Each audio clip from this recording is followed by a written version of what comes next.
Right, let's get started. So this is lecture 7.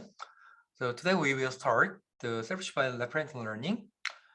So before that, I'd like to announce our midterm exam. So our midterm exam will be held in April 28 from 2 p.m. to 4:45 p.m. So we will use the Ujong Information Building 205, which will be offline exam. All the paper material are allowed, but any electrical devices are not allowed. So one more thing is that please bring your student card to check your attendance. Okay. Right. Anyway, this is the open book exam, so you can bring any kind of paper material, for example, papers or the lecture note, something like this. But I strongly suggest you, please do not print all the paper we discussed in this lecture.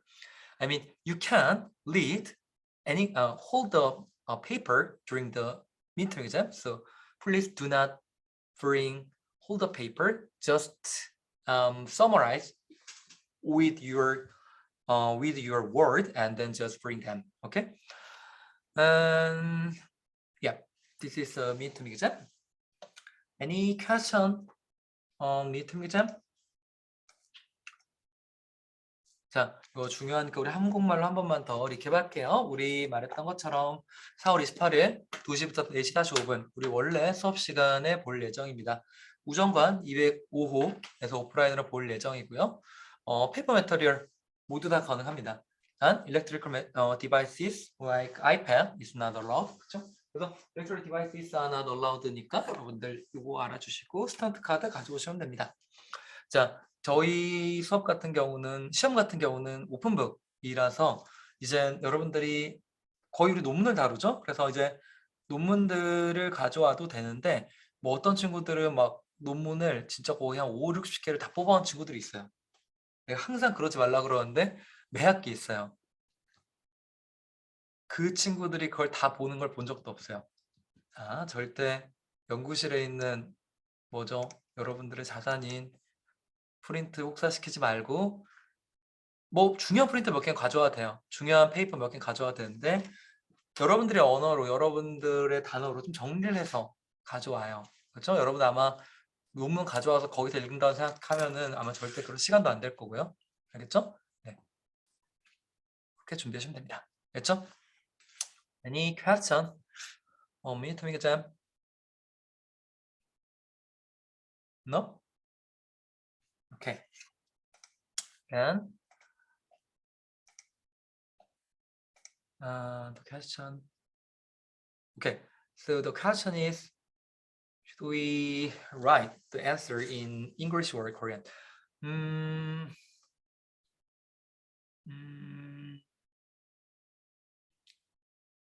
Korean is also allowed, so you can use your preferred language to describe your answer. But yeah, so you can use English or Korean. Any other question?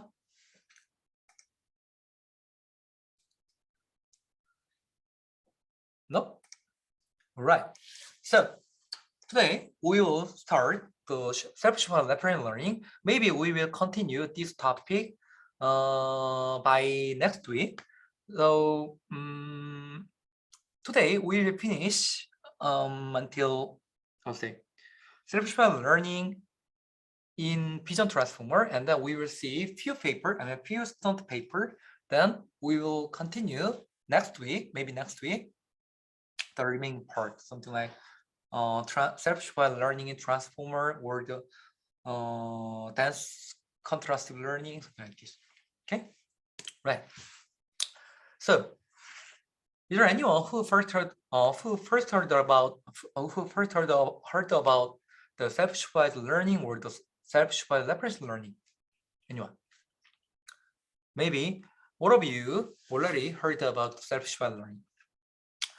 To discuss this self-supervised learning, we have to start from the immediate challenge story, which was the revolution for the modern deep learning or the deep convolution neural network, right? ImageNet was a revolutionary data set that provide a large scale image data set with corresponding supervised label. In this case, image class label, right? So by using this kind of strong supervision, in this case, image level class label, image level class information. After 2012, there was the revolutionary paper, deep convolution neural network paper. For example, AlexNet, GoogleNet, VoiceNet, LessNet, or Vision Transformer, or any any other things, right?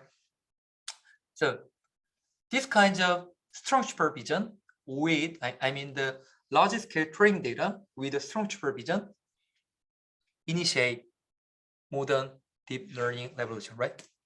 So deep learning plus supervised learning was very, very cool, was strong combination to solve your task or to enable your own task or your own data or something like this.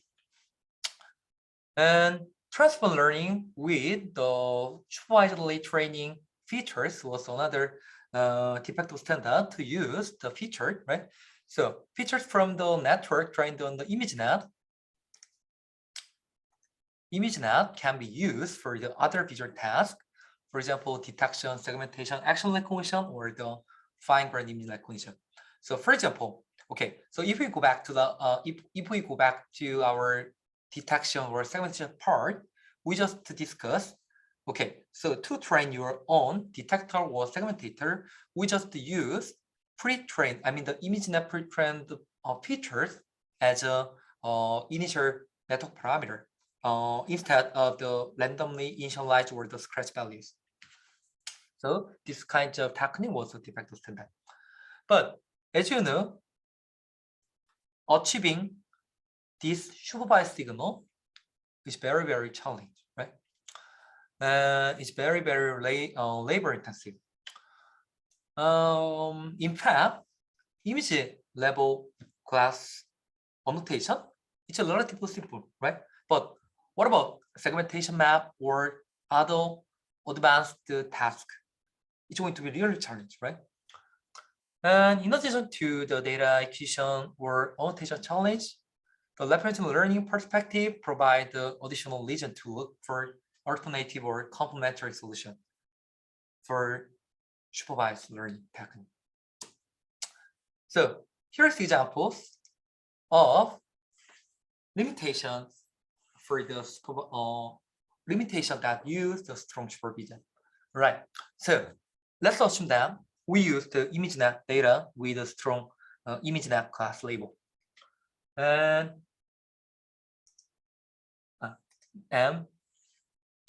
okay, so here's the original image.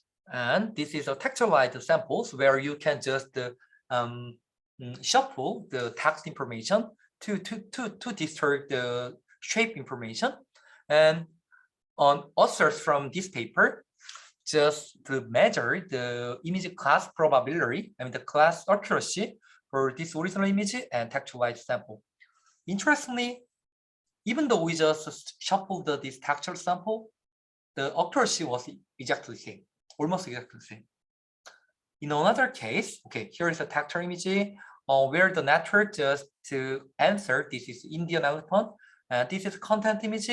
So our network just tell this is the pelican, and when you combine these two textual images and content image to generate the text shape Q complete, looks like this.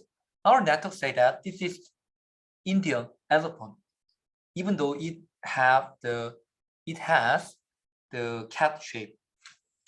So in other words, we can say that our network just learned the shortcut such that the network can say that this is the Indian elephant just based on the texture information similar to here, right? So in other words, if we just use supervised signal, the type of supervised signal can bias the network in unexpected way. So this is the very well-known limitation that use the strong supervised signal to learn your network. So anyway, so this is another limitation to use the strong supervision. Self-supervised learning or the self-supervision to the rescue for this problem? Maybe, yeah. So there was another very interesting experiment. So this is original images, and bottom images are transformed such that local statistics are preserved while global statistics are altered or the shape information is distorted. And the researchers trained a linear binary classifier to classify original images and transformed images over the qualified features. From the model pre-trained the ImageNet label supervised the learning and model pre-trained with self-supervision. Interestingly, the model pre-trained on supervised learning has accuracies of the 78%, while model pre-trained with self-supervision shows accuracy of the 85%. So we can say that self-supervised learning have relatively better performance to classify these original images and transformed images, and we can say that it is sensitive to measure the texture information and shape information simultaneously. So this is starting point of the self-supervised learning. So again, why self-supervised learning? Why self-supervised learning? So for each new task, it's going to be really challenging or the labor intensive to or maybe impossible to produce new data or build the new data with a strong supervision. Or some area supervision starved. For example, medical data where it's hard to obtain the annotation, right? So maybe if we can do learning your network with unlabeled images and video, we can overcome such kinds of limitation. So unlabeled images and video, we can easily achieve untapped or the unlabeled image or the video from the website or the other in the wild website or in the wild sources. For example, okay, so in Facebook nowadays, Meta, right? 1 billion images uploaded per day and 300 hours of videos uploaded to YouTube every minute, right? So this is very, very good learning source without any supervision. And one more detail, please just imagine how infant may learn, right? So this is the starting point of the self-supervised learning. So what is self-supervised learning? Self-supervised learning is a form of the unsupervised learning where the data provide the supervision itself. So that's why we call this kind of learning technique is self-supervised learning. In general, we hold some part of the data and task the network with predicting. So this is called the predictive learning or the pretext task. The task define the proxy laws and network is first to learn what we really care about, semantic representation in order to solve it. We'll see this one later. Anyway, self-supervised learning, or just called SSL, is designed such that improving reference learning requires a feature that are not specialized for solving the particular supervised task, but rather encapsulates richer statistics for the various downstream tasks. So here's the images, in the wild image or the video without any supervision. Then by using the self-supervised learning on large unlabeled images, we'd like to learn the network, general network, and let's say the features fn is the output of the image xn through this network, and then we just want to fine-tune this network with a small-scale supervised learning technique on the task network. In fact, downstream task. So this is the supervised learning paradigm. So although we still need a small-scale supervised learning signal or the supervised learning data set, but by just using large-scale unlabeled data, we can do better we can learn better representation here, and then we can just transfer good representation to the downstream task. So this is the self-supervised learning paradigm. 네, 그래서 우리 한 번만 더 한번 정리해 보면, 자 이제 오늘부터 이제 다음 주까지 이제 얘기할 얘기들은 결국에 self-supervised learning이라고 하는 패러다임이었어요. 아마 여러분들 중에서 이제 self-supervised learning에 대해서 모르는 분들은 없을 것 같고요. 지금 우리 수업 듣는 학생들을 보면 이제 NLP를 하는 학생도 좀 있는데, NLP를 하는 학생들은 아마 당연히 잘 들어봤을 거고, 왜냐하면 SSL의 어떤 성공이 먼저 일어났던 분야가 어떻게 보면 NLP였기도 했으니까요. 어쨌든 셀프 러닝이 일어나고 있죠. 비전 분야에서. 뭐 여러 가지 이유가 있었겠죠. 앞에 얘기했던 것처럼 데이터 얻기 힘들고 어노테이션 어려운 거는 뭐 당연한 얘기고, 그렇죠? 그리고 슈퍼바이즈드 러닝 자체가 가지고 있는 어떤 바이어스 문제, 그러니까 스트롱 슈퍼비전 자체를 가지고 학습을 시킬 때 네트워크는 그냥 그 데이터셋의 쇼코드를 찾아버리면 되니, 예를 들어서 인디언 엘리펀트들의 데이터셋은 그냥 다 이런 텍스트를 가지고 있었으니 그냥 텍스처만 가지고도 인디언 엘리펀트라고 찾아버렸던 게 쇼코드였으니, 어떤 그런 바이어스를 배워버리면 네트워크의 어떤 레프렌테이션이 좋지 않다라고 했던 거였고, 인터랙팅하게 셀프-슈퍼바이즈드 러닝을 했을 때 이러한 데이터셋 바이어스가 더 해결했더라라는 많은 연구들이 나오기 시작했죠. 그리고 나서 또 셀프-슈퍼바이즈드 러닝이 중요했던 이유는 뭐 데이터 얻기 힘든 것도 있었지만, 이런 언레이블 데이터, 이미지 또는 데이터, 비디오들은 사실 거의 무한하게 얻을 수가 있다는 점이었고, 핀생아, 우리가 어렸을 때 세상을 배워갔던 과정을 잘 생각해보면 사실 많은 파트들이 결국 셀프-슈퍼바이즈드 러닝, 어떤 슈퍼비전에 의해서가 아니라 우리가 세상을 계속 보고 우리 스스로 어떤 뭐랄까요, 그 셀프-슈퍼바이즈드하게 학습을 해왔던 거였죠.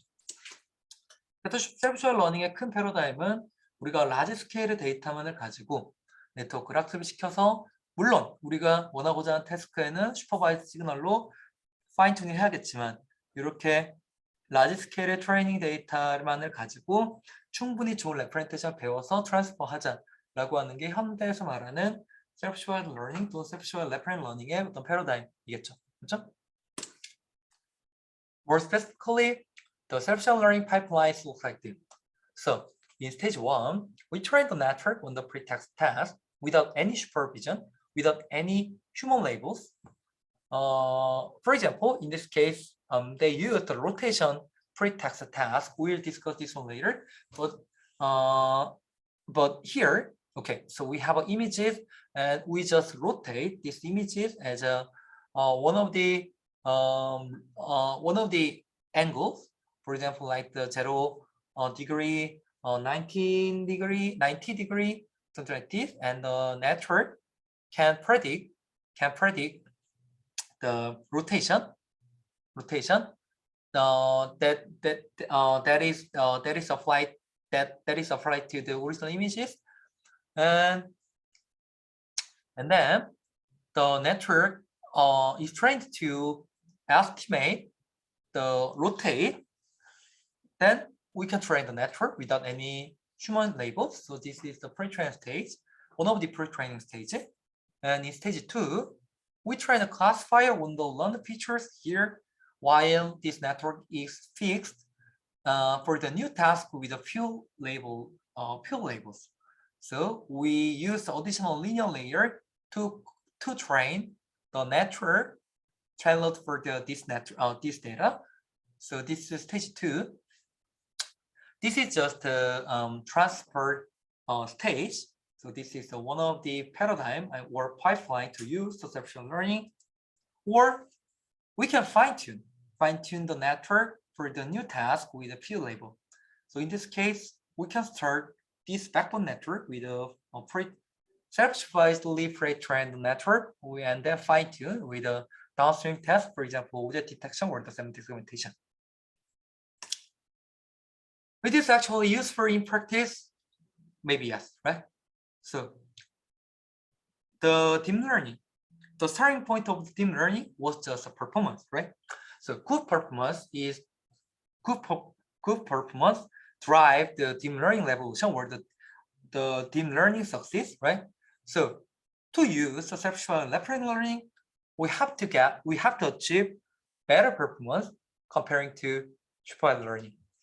But nowadays, in many research area, using self-supervised learning technique can achieve the better performance compared to supervised learning. So for example, when you consider the object detection with the path search channel, fine-tuned on VOC dataset, evaluated on test dataset, network pre-trained with the self-supervised learning on the ImageNet, for example, MOCO, Sinclair, BYOL, SWAV, we will discuss this one today. Comparing to the supervised learning baseline, we can achieve the better object detection performance. So this is the feasibility of the self-supervised learning.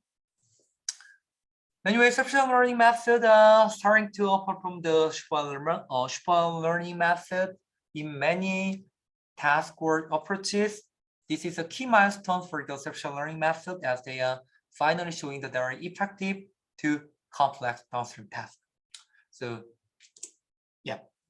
So then what is self-supervised learning and how can I do that?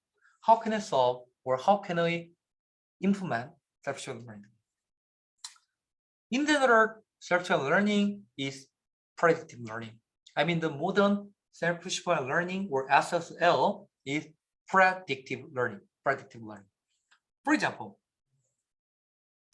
right? So let's suppose that we have a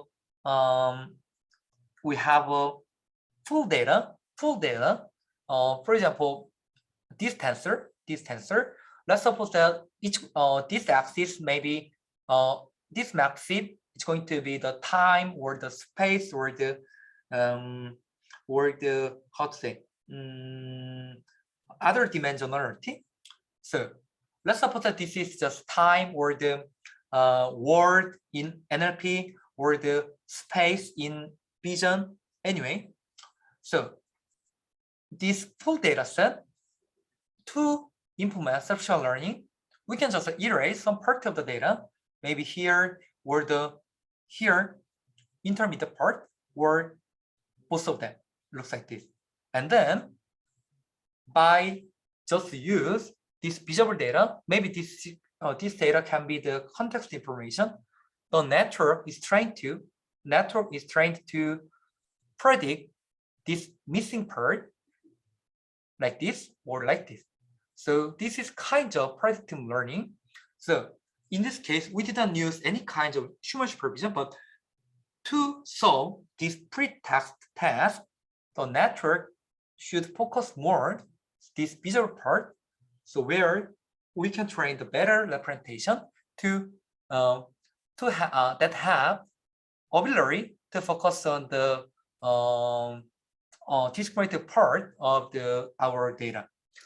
The data can be any kind of modality, for example, NLP, natural language, or the vision, image, or the audio, or something like this. So as I said, it's predictive learning. In fact, the self-supervised learning was initiated in NLP first. So success of self-supervised learning method in NLP was widespread. For example, the success of the self-supervised learning in NLP is inspiring, something like this. There were very, very well-known two kinds of pretext in NLP, mission word prediction or the next sentence prediction. This is very simple, right? So we have an input sentence like this, and we just iterate some part, in this case, some words, arbitrary word, and we train the network to estimate the missing word by focusing on the visible part looks like this. Another task is the next sentence prediction here. Okay, so network just see two kinds of sentence and just say that is next to sentence or not, given AB, sentence AB. So this kind of two pretext, good representation in NLP area was learned. And the BERT model pre-training of the deep bidirectional transform for the language understanding was the very, very well-known technique to leverage the conceptual learning, something like this. Looks like this.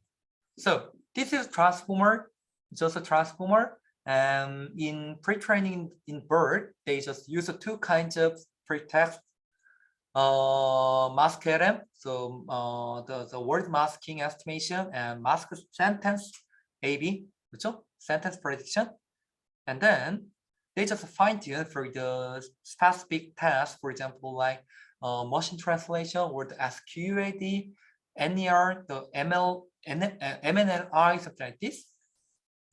So this is the well-known paradigm in the conceptual learning in NLP. So this kind of success in NLP started early in 2017, 2000, maybe 18 in BERT paper. It was very early, right? But at the time in vision area, there was no powerful method, powerful conceptual learning method that can beat supervised learning. Right? So why? To understand this, we have to think modality discrepancy between the language domain and vision domain. Why there was some discrepancy? Here's the very, very interesting article by Yalnikun here. So I can just summarize this article. So predicting missing part of the input in NLP was very, very intuitive and straightforward, but it's very, very easy task compared to the vision. But this task, however, can't be easily extended to new domain, such as the computer vision. Despite the promising early result, SSL has not yet brought about some improvement in computer vision that we have seen in NLP. So there was two reasons. There was a very, very important two reasons. First of all, the first reason is that it is considerably more difficult to represent uncertainty in the prediction for the images than it is for the word. For example, when the missing word cannot be predicted exactly, the system can associate the score with the probability to hold a possible word in the vocabulary. But vocabulary is discrete, right? And it lower dimensional normally compared to the image that have the continuous and the that has continuous and high dimensional data. Secondly, training the model at this scale also required a model architecture that was efficient in terms of the both runtime and memory without compromising on accuracy. So this is another challenge compared to the region, compared to the language data. Here's a very interesting figure that compare the NLP, self-supervised learning in NLP and vision data. So we can consider the three axes: uncertainty axis and discrete axis, discrete and continuous axis, and dimensionality axis. So this is the NLP self-supervised learning. For example, mask prediction in word to back, word, something like this. It has relatively simple data modality. So this is discrete data, and this is less uncertainty. But comparing to this vision method, the contrast method, for example, we will discuss this only today. Contrastive method can have to consider the more uncertainty in the continuous domain with higher dimensionality compared to the NLP.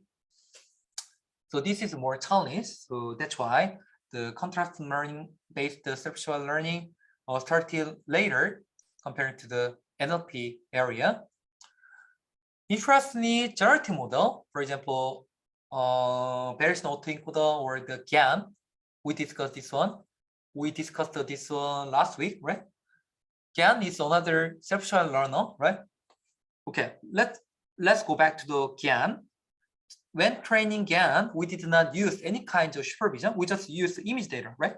So GAN is the kind of conceptual learning technique, but comparing to the modern contrasting learning method, it considers lesser uncertainty and less continuous images and continuous data with higher dimensional learning compared to the contrast method.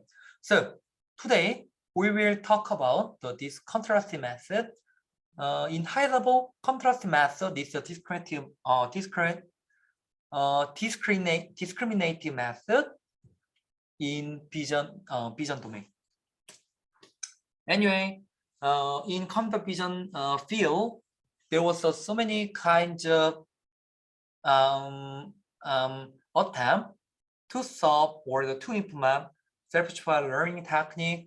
For example, like the autoencoder, word-to-back is the NLP, right? And autoregressive modeling or the CMS network or the restricted Boltzmann machine, which was a very earlier method or something like this. But in modern SSL, we just say that it's a tour of the pretext test. It's a tour of pretext test. The modern structural learning in vision is to develop better pretext tests that can maximize the referential learning performance given a network. Here's an example. We have an input signal, in this case of images, right? And we process these input images, for example, like distorting and hiding part of the signal, and then they are just feed it to the given network, and then we set training signal with such a pretext test. So in this kind of framework, we didn't use any kind of the human supervision, but network can learn the better representation to solve this pretext test. So pretext can be any kind of the task, for example, like inference structure, transformation prediction, reconstruction, or the exploring time, multimodal, and instance classification. Here's example. Any questions so far?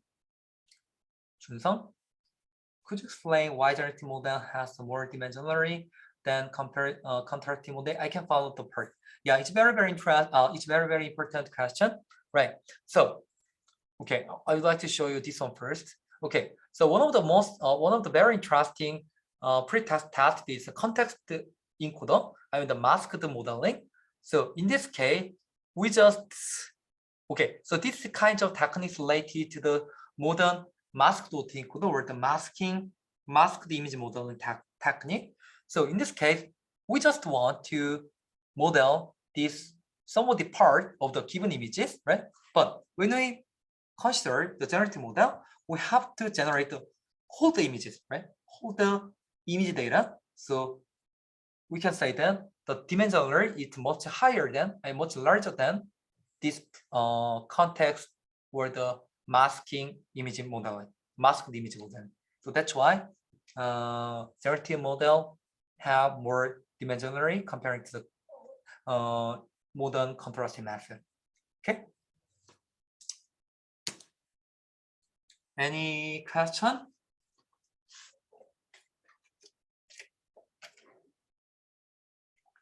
Right. Let's continue. So this is example. We have a pretext images, right? This is just images without any supervision. And we just split these images as 4 kinds of sub images and the shuffle, and then just the shuffle looks like this. And then we just give these images to the network and extract a feature vector, and we want to predict the properties of these images. In this case, the order of these sub patches. Then to solve this pretext task, network should focus on some visual information and should imagine the whole image shape by focusing on foreground or background, and then the network can solve this pretext. During this procedure, the network we can give the network the ability to analyze your own images. So this is so in this case we can learn good representation without any kinds of human supervision. So question: why contrast learning is more uncertainty than generative model? Why contrast learning is more uncertainty is generative model?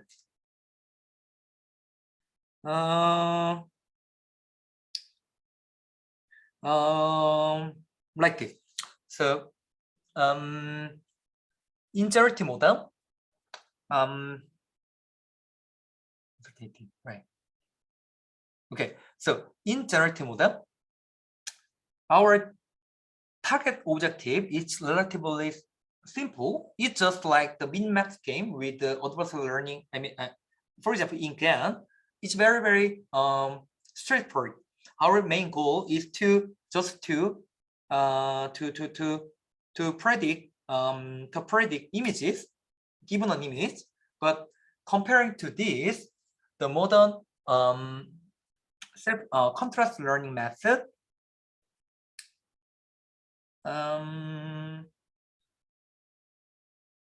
is more hard to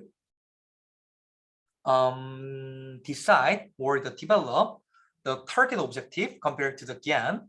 So that's why we just say that contrast learning is more uncertainty than generative model. Sorry for the confusion, but okay. So after break, I will let you know. Okay, right? Okay. So anyway, so pretext task, all right? So in early idea of the pretext task was here. So in this task, we just consider the single images and just apply the multiple data augmentation, and we just to think this is the one class compared to the other image class, and then train the network to classify this data and other data. This is one of the pretext tasks. And another paper, they just extract the sub patches. For example, these center patches and these patches, and the network is trained to determine the location, in this case 3, or we just extract the patches and just shuffle the patches, and the network is trained to solve this kind of jigsaw puzzle problem or the rotation information. So this is kind of pretext.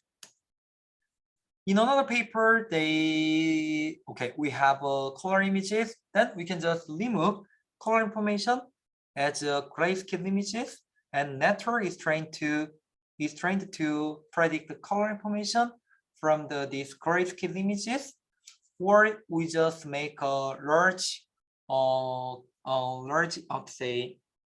mask, and the network trained to predict this masked region of this.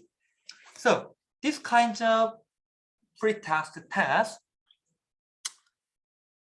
can give the network as a challenge, such that the network should focus on the partial information given an input, for example, like this.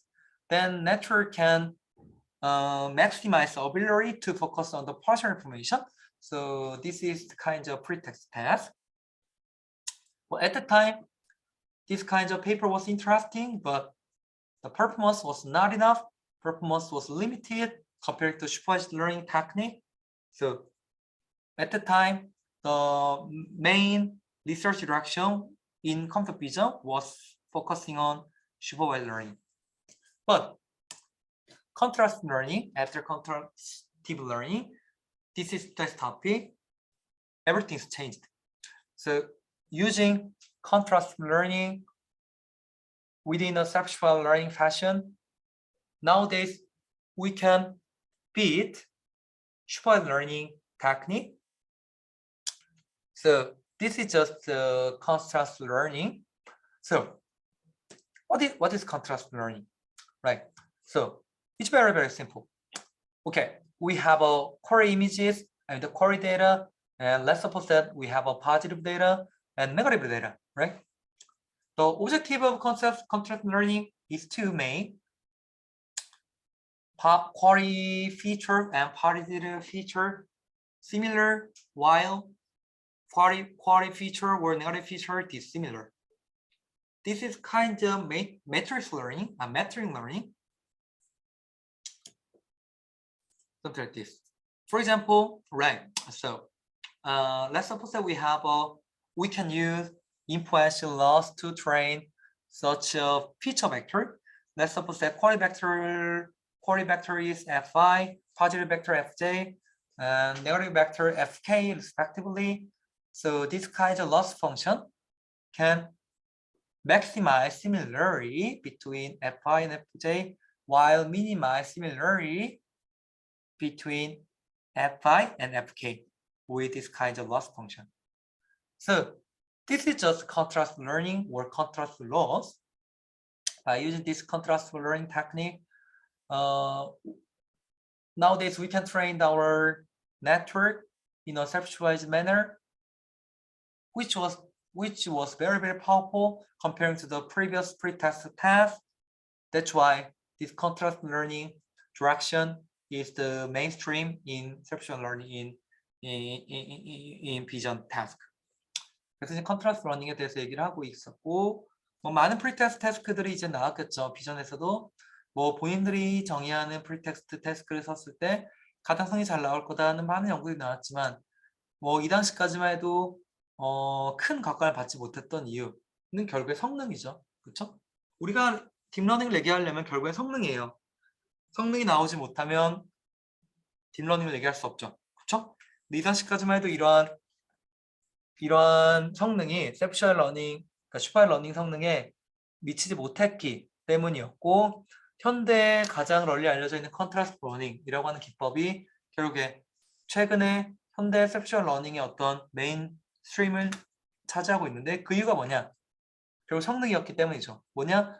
이렇게 했을 때 잘 되었기 때문이에요. 사실 정말 별거 이유 없고 잘 됐기 때문에 라고 하는 게 제일 정확한 표현인 것 같아요. 그래서 뭐냐? 컨트라스트는 뭐냐? 너무 간단해요. 그냥 뭐예요? 이런 거예요. 어떤 쿼리와 포지티브, 네거티브가 있었을 때 쿼리와 포지티브는 같아지게, 그리고 쿼리와 네거티브는 멀어지도록 피처를 학습해보자 라고 하는 게 사실 컨트라스트 러닝이에요. 그렇죠? Then what about contrast learning in self-supervised learning technique? In other words, how to collect good positive and good negative samples for a query without any supervision. This is topic of today's lecture. So before that, we have to discuss the loss function for the contrast learning. In fact, the contrast learning is not novel. So contrast learning started in the supervised learning field. For example, like this contrast learning in 2005, or there was a triplet loss, or the lift structure loss, multi-class ampere loss, noise contrast estimation, info SE, so the nearest neighbor loss. This is the real starting point of the modern contrast learning loss. But Holder's method has shared the common philosophy that we discuss here. here. And before that, let's just assume that let's just discuss the loss function for the concept of learning. So in first contrast loss in 2005, it works with labeled data. Right. So given two labeled data pair, in this case xi and yi, let's say that xi is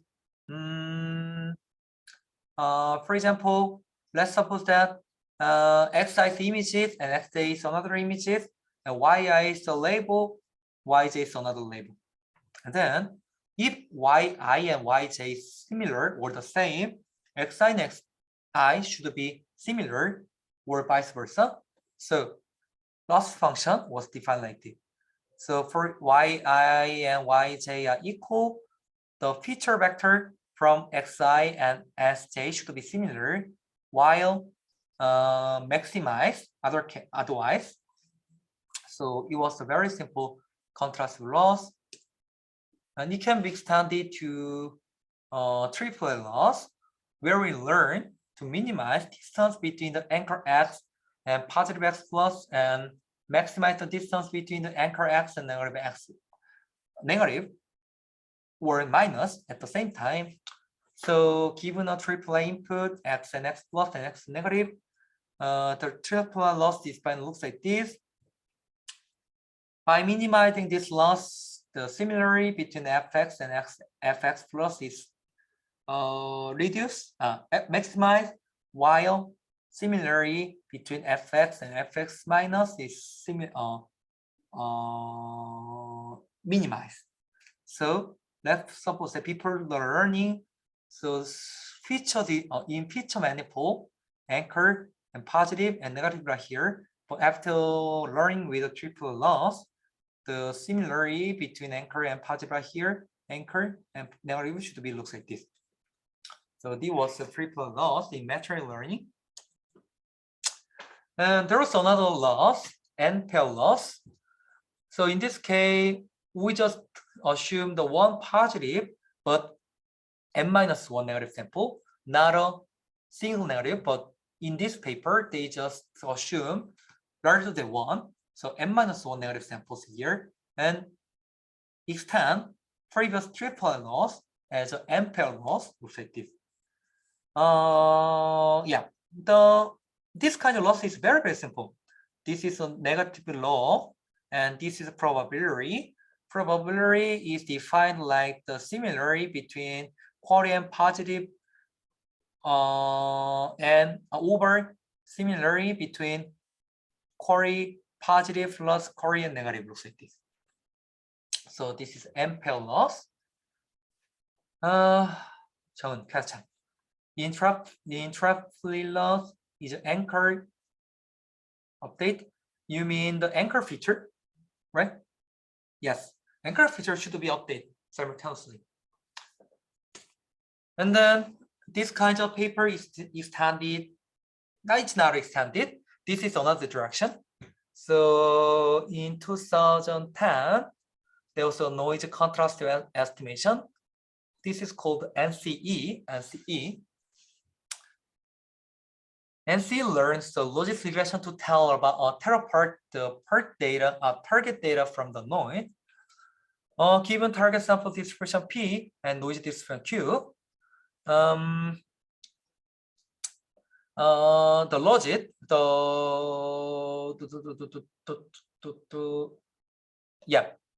here. So this is just first of all, this is just a sigmoid function. This one to understand this logic as a probability, just a sigmoid, and logic is defined by log p theta u over qu. In this case, okay. So first of all, when you consider the logic with a sigmoid, this is just a cross entropy. This is just a cross entropy, and this one is the probability of the target distribution, and this is a noise distribution. So, for example, by minimizing this one, we want to train the network that followed target distribution, in this case P, better than noise distribution Q. So this is just the NCE loss. And this NCE loss extended to the info NCE loss, which is similar to this ampere loss here. In fact, this info NCE loss is one of the popularly used loss function in modern contrast learning papers or literature. Info NCE loss uses the categorical class entropy loss to identify positive sample amongst the set of the unrelated noisy sample. So, for example, given a context vector C, positive sample should be drawn from the conditional distribution Px given C, while n-1 negative samples are drawn from the proposal distribution Px independently from the context C. So, this looks difficult, but I want to like to show you this loss function. So, this probability is designed, looks like this. Here, X positive. Okay, so C in original paper, C was called context vector, but nowadays C is called the query vector, and X positive is a positive vector, Xj is a negative vector from the negative samples, and F is function measuring the similarity. Then we can say that by maximizing this probability, we can train the network that measure the similarity between the C and X positive while minimizing the similarity between C and Xj. So this kind of loss function is nearly similar to the previous n-pair loss, but it designed with noise contrast given manner here. So this is called the info NC loss. And this info NC loss is extended to the soft nearly stable loss. And this loss function is almost exactly the same to the info NC loss, but interestingly, in this paper, they start to use the temperature term here to measure the similarity in exponential term here. So this kind of loss function, or just called the influential loss nowadays. Anyway, this kind of contrast learning loss function is has been used in modern conceptual learning vision test. Question. Young은, can you explain more about the noise distribution? Right. I just skipped this one. The target sample distribution, for example, target sample distribution is just target distribution, but noise distribution is not target distribution, maybe just a noise, but when we want to train your model or network, you need to do target distribution. Okay, let's go back to the GAN. In GAN, the target distribution was the image manifold, right? But noise distribution is just a noise. But we don't want to train the network that follow the noise distribution, right? We want to need the let's say meaningful distribution, right? So that's the difference between the target distribution and noise distribution. 그래서 한국말 더 설명 한 번 더 하면 타겟 디스트리뷰션 정말 말 그대로 타겟 디스트리뷰션이에요. 우리가 배워하고 싶은 거. 근데 그게 아닌 그냥 완전 랜덤하게 뿌려버렸을 때는 노이즈라고 하는 건데 그 노이즈는 우리가 배우고 싶지 않은 거죠. 그렇죠? 근데 이걸 왜 넣어주냐? 타겟만 배우라고 하는 것보다 타겟이랑 가까워지게 하는 거와 노이즈랑 멀어지게 하는 걸 같이 넣었을 때 더 잘 배워진다. 라고 하는 게 노이즈 컨트라스트 에스티메이션이라고 하는 로스 펑션 아이디어였고 사실 그게 매트릭 러닝에서 많이 배우는 어떤 이런 앰페어 로스와도 똑같은 개념이죠. 그렇죠? 그러니까 쉽게 얘기하면 이런 거예요. 우리 어떤 앵커랑 파지티브가 가까워지게 하는 것만 주면 그때 배워지는 어떤 레퍼런트, 그때도 뭔가 배워지겠죠. 그렇죠? 근데 그때보다 네거티브를 더 벌어지게 하는 로스를 줬을 때 우리가 원하고자 하는 레퍼런트에서 잘 배울 수 있다 라고 하는 게 노이즈 디스트리뷰션이라고 보면 되고, 그 노이즈 디스트리뷰션이라고 하는 어떤 필로소피가 현대 이제 인퍼런시에서 말하는 네거티브 샘플을 넣어줘야 되는, 인퍼런시 로스에서 이 네거티브 샘플을 넣어주는 아이디어의 어떤 시작점이기도 했죠. 그렇죠? 오늘 제가 해야 될 얘기가 많아서 좀 빨리 넘어오고 있는데, 네. question. 타겟 디스트리뷰션이 그라운드 트루스면은 왜 P 밑에 파라미터 세라? 자, 파라미터 세타는 우리의 러너블 파라미터예요. 네트워크 파라미터. 오케이? 네트워크가 배워야 되는 게 타겟 디스트리뷰션이고, 잠깐만. 요 파트.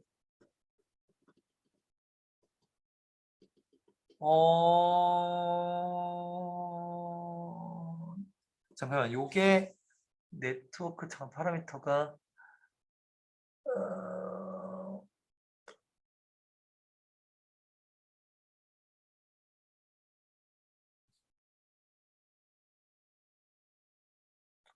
세타가 있어. 프레딕션 엔트로피 인젝하는, 잠시만요. 그러네요.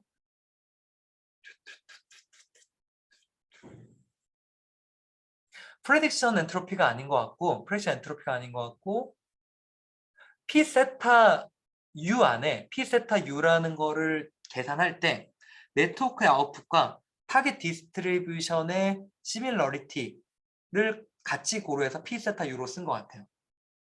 여기서는. 이거 제가 쉬운식 한 번만 더 확인해 볼게요. 근데 그러니까 이게 그냥 이 P 세타라고 하는 게 프로버빌티 자체가 아니라, 디스트리뷰션 자체가 아니라 어떤 P, 그러니까 세타라고 하는 아웃풋이 이 P라고 하는 디스트리뷰션에 따라갈 확률이라고 이해해 주시면 될 것 같아요. 알겠죠? 그러니까 영학생이 얘기하는 프레딕션을 가지고 그 타겟 디스트리뷰션 얼마나 따라갔는지를 어떤 메저링까지 한 값이라고 보시면 될 것 같고, 준수 학생, so we can choose the noise distribution. So we can just choose the noise distribution, for example, Gaussian or uniform. Yes, but in Poisson loss, we just assume the negative sample from the same batch or the other technique. So we will discuss this one we will discuss this one later. Other question.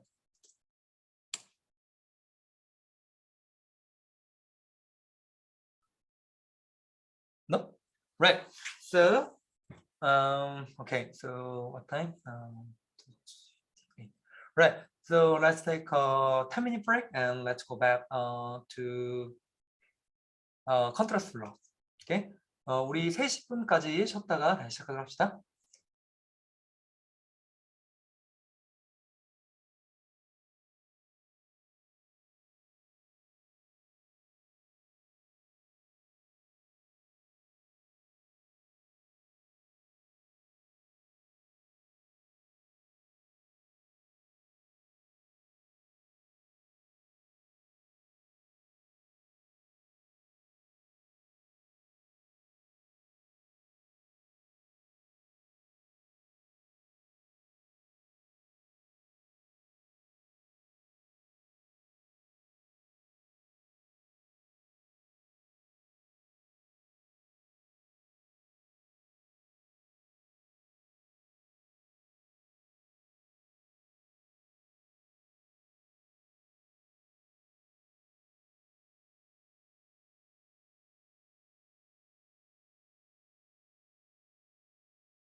Right. Let's continue.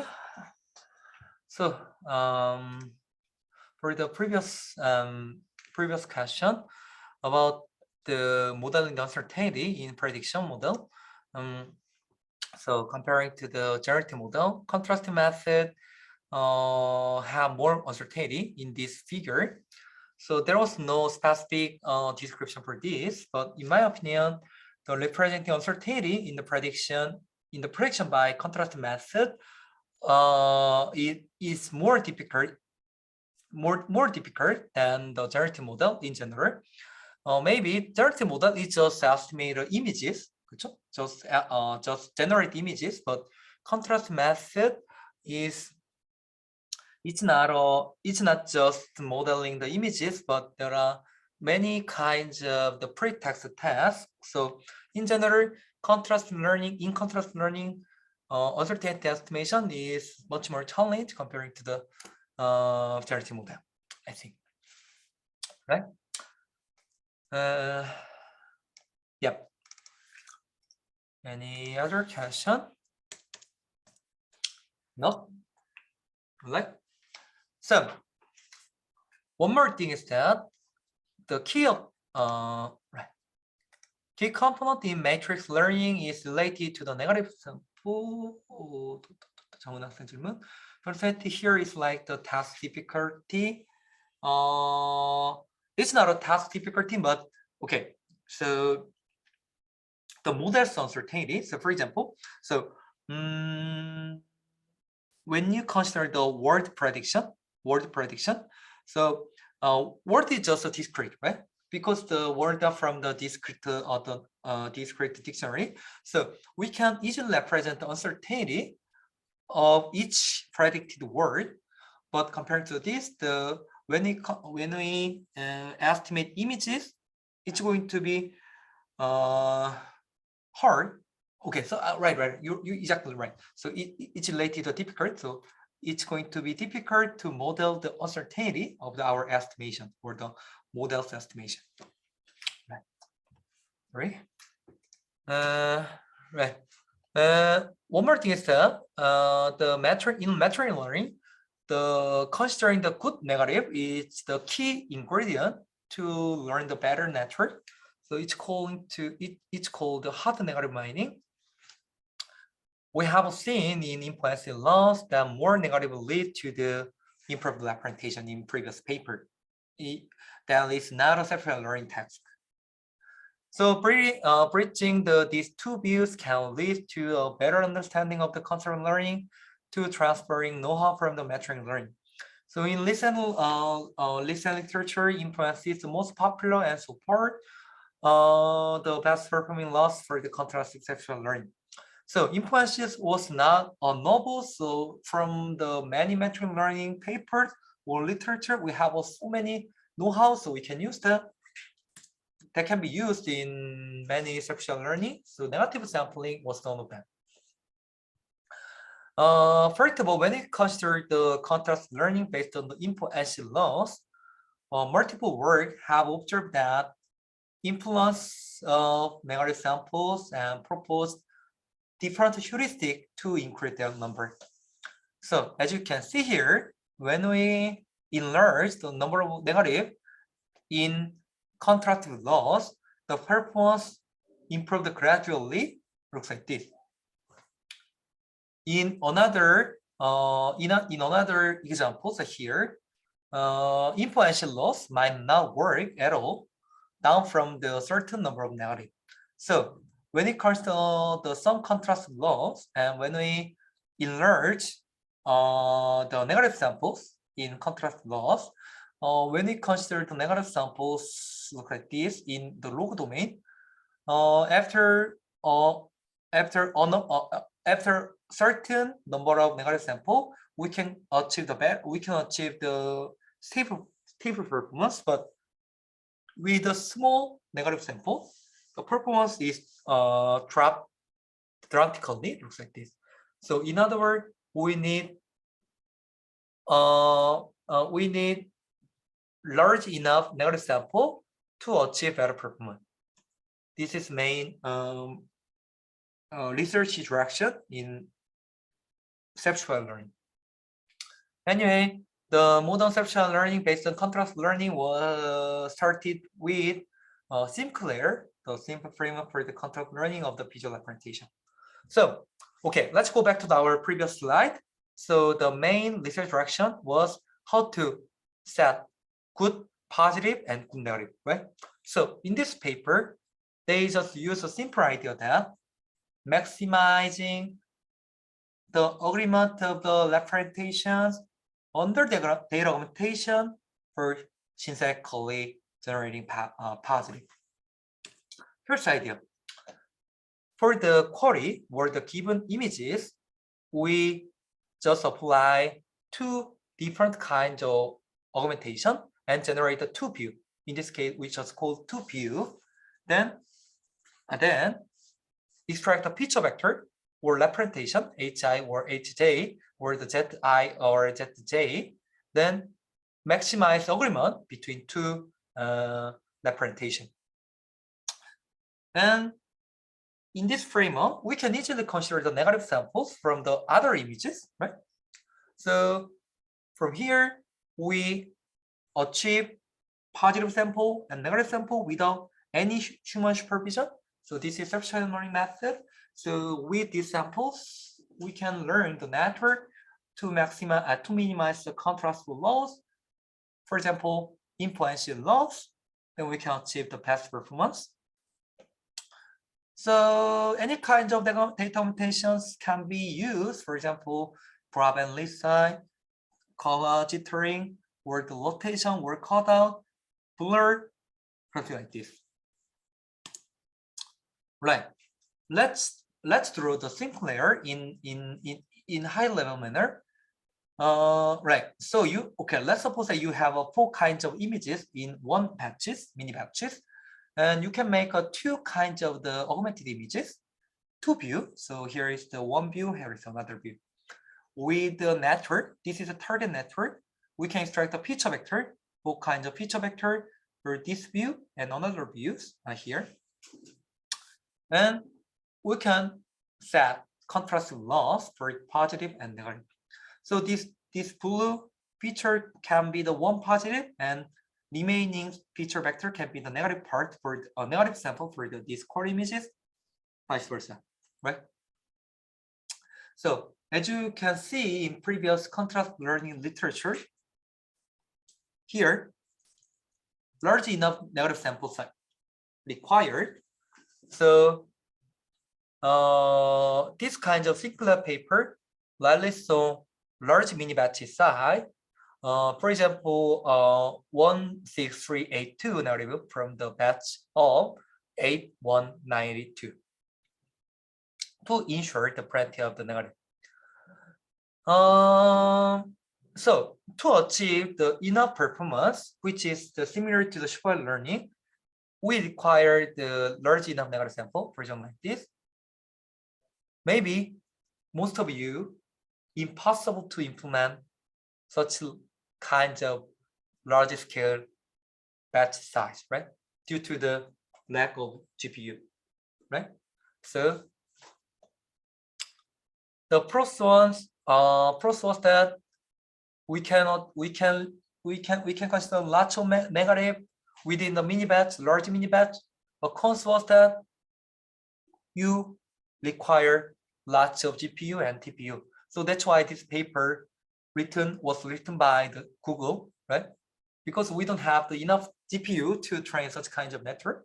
It was the main limitation of the Sinclair. So after that, many papers tried to solve this problem, this negative sample problem of the Sinclair paper. So anyway, after them, other following paper just make a positive samples like data augmentation, but they are focused on this negative sample with the question that how can we sample better hard negative with minimum memory or the computation time. So memory bank, using memory bank is the maybe the alternative solution. So idea is very, very simple. So this is a single images. Let's say this is a key. This is key. This is Q. 그렇죠. 이게 쿼리죠. This is query, 그렇죠? This is query images. And we extract the feature vector Q, and without considering the negative samples from the mini batch, we just stack this Q on our memory bank. And when we set the contrast loss, we just sample the key, the negative samples from the memory bank. In this framework, we don't need to backpropagate the loss gradient to here. We can just backpropagate loss gradient here. So in this case, we don't need many negative. Why? So we can reduce GPU memory consumption. And optionally, the key cell updated via exponentially moving average, but it's just optional. This memory bank is just the set of the old query feature vector. Cons the key from the memory bank are older than queries. In other words, this query was updated to the bank in previous epoch or the previous mini batches. So they are generated by the previous network, because network is updated mini batch by mini batch. So it's going to be old. So this key may be the very simple. It's the simple, the easy enough negative sample. So the performance may be limited. So to solve this kind of limitation, moment contrast or the MOCO by Kaimin He was proposing the idea that momentum encoder relies on the memory bank with a different update scheme. So in other words, we have a query here. This is query vector, and this is the query images. In this case, they also use the memory bank, but it's not a feature level. This is an image level, so this is just like training images. So from training images, we also extract the feature vector from the from the memory bank, image memory bank, and it's going to be the new negative sample, and set the contrast loss. And then we backpropagate the loss function only to different, without different. And in this case, we don't have any way to update this one. But in MOCO, momentum contrastive paper, they just use momentum encoder to update this f-psi from the f zeta. Momentum encoder means momentum encoder f-psi is slowly pursuing f zeta via exponentially moving average. That is momentum term looks like this. Psi is the previous psi, and psi is the new psi. New psi is going to be the m psi plus 1 minus m times zeta. Zeta is the learnable parameter, our backbone parameter. So by setting the m as a large enough value, for example 0.99 or 0.999, we slowly pursue this network to this f zeta. Compared to the memory bank based method, this key vector is generated by a similar network, because this is momentum update, but it's not old comparing to the memory bank. Then we can generate the good negative samples without considering the samples from the mini batch. Also, it was elegant and effective solution for large dictionary. Consa momentum requires tuning. M from 0.99 or 0.999 works very well, while for m is smaller or equal 0.9 occurs, she dropped considerably. So in other words, we have to very slowly update disk size, so we need long convergence time to train your network. This is one of the limitations. Another limitation is still we don't have any way to backpropagate through the memory bank. So maybe it's not be the optimal, right? Anyway, this is not a same network to this one. So anyway, it was enough to train the network without considering the large batch size. One of the experiments in the MOCO, if we did not use the momentum, I mean m is equal to 1, it just shared the network. It just a shared network. They just do evaluation about the momentum. So sorry, m is equal to 0, 그렇죠? Then it's going to be just a shared network. When m is equal to 0, it was fail.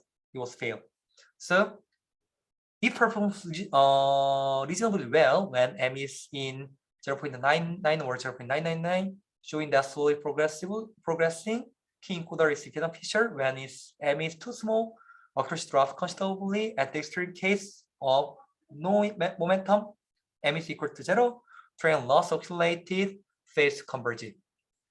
Hypothesis is that it is caused by the rapidly changing encoder that reduces the key representation consistency. So in other words, okay, so when we share the network here, the key values will change rapidly, right? And there's no loss gradient here. Then there's no way to care this rapidly change the key value, key vector. So maybe that's the one reason the failing of this network without any momentum technique. Anyway, this is the MOCO, momentum contrast method for the sexual learning. Question. Did contrast learning always require the fixed size of n coefficient? 강우, it's not necessary. It doesn't matter, right? Like this.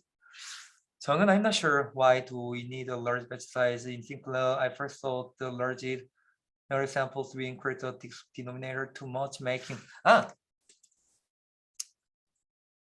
from here. So to answer your question, please try to see this paper. This kind of literature have observed that influence of negative samples and proposed so that enough negative sample is the key to achieve the better representation. 그래서 정은 학생 질문이 사실 이것도 별다른 이유가 없어요. 많은 이 컨트라스트 러닝 논문들에서 결국 인포엔시를 써서 셀프셀 러닝 하기 이전부터도 예전에 말했죠. 이 컨트라스트 러닝이 어떤 매트릭 러닝도 나왔다고 했는데 네거티브 샘플을 충분히 쓰면 쓸수록 성능이 보장된다 라고 하는 게 예전부터 알려져 있었기 때문이에요. 별다른 이유는 없어요. 왜 그러냐? 마이너스 잘 되기 때문이 맞는 거예요. 그리고 정 학생이 말한 것처럼 디노미네이터가 늘어나서 파지티브 시그널을 위크하게 만든다고 했는데 생각해보면 그러지 않아요. 잘 생각해보면 로그로 분자 분모이기 때문에 로그 분자 마이너스 로그 분모죠. 사실 그러니까 로그 분자 분모 텀은 사실 인디펜던트리예요. 그렇죠? 그러니까 인디펜던트하지 않죠. 우리가 그 소프트맥스를 가지고 어리긴 하지만 근데 네거티브를 늘린다고 해서 the effect on the positive sample이 줄어들지는 않을 거다 라고 답변하면 될 것 같아요. 알겠죠? Right. So let's conceptually compare. Let's see the conceptual comparison between Sinclair and memory bank based method and MOCO. XQ is query key, 그쵸? Query key and shared encoder, and Q is the query vector and key is the key vector. We can define the contrast loss here. and backpropagate to this branch as well. So this is Sinclair. And if we use the memory bank, we don't need to backpropagate to here and just use the encoder value. And in Moco, we use the momentum encoder from here, and we don't need to backpropagate to this branch. This is Moco. In fact, there are many practical considerations to guarantee the better performance comparing to the supervised learning. First of all, output projection. So this is Sinclair paper. So this is our main network, F7. That is our target network. But in this paper, they show that using or adding a small neural network as a projection head, which was the G pi, and right before the contrast loss, then it was better. It was the better performance. This G pi can be the MLP with one hidden layer with value in Sinclair paper. After that, G pi is removed for the downstream task. So this is target our network. Our network. In original Sinclair paper, the author just gave the hypothesis that when we just apply the output of this F0 directly, the contrast loss is just to minimize the positive sample while maximize negative sample, but maybe that kind of pretext is not optimal for the downstream task. So by using additional module and relax such assumption, we can achieve the better performance. That was the one hypothesis. Anyway, so comparing to the known is just use contrast loss on the network output directly. When we use the linear or non-linear projection head, we can achieve the improved performance compared to this. So using output projection as an additional head is the became the de facto standard. One more thing is the feature normalization. So before estimating the contrast loss, we just use L2 normalization to make softmax distribution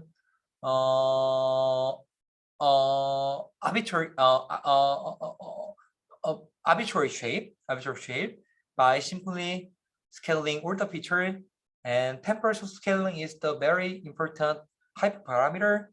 And use specific hyperparameter for special learning method.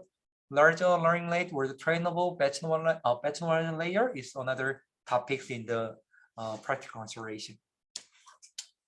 And another consideration is the data augmentation for generating the positive sample. So we can use any kind of data augmentation, but it impact the performance is highly sensitive to data augmentation usage. Here is that. So this is the first transformation. This is one view, and second transformation, other view. By combining two other augmentation, Sobel, or the Sobel cutout, or the crop noise, or the blur rotate, something like this. The performance performance difference is very huge, right? So well-tuned augmentation strategy can reach improvement of 3 or 4% alone. So using optimal data augmentation is the very interesting topic in the self-directed learning nowadays. From here, right? Question.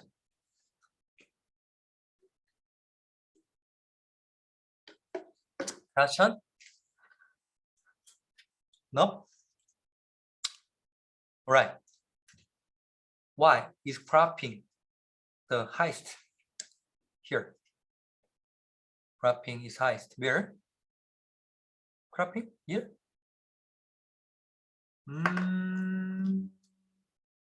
The answer is we don't know. We don't know, but maybe. See, so the end of this section, we will see the most modern conceptual learning method is based on the masked image modeling, something like this, masked encoder, or SIM-MIM, masked image modeling. So that's a major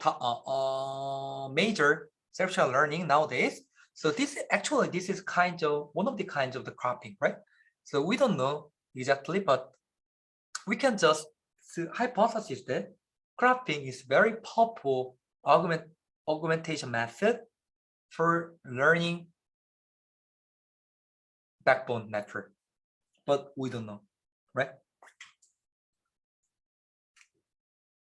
So investigating such augmentation is very, very interesting topic. So you can do that if you're interested. Anyway, let's go back to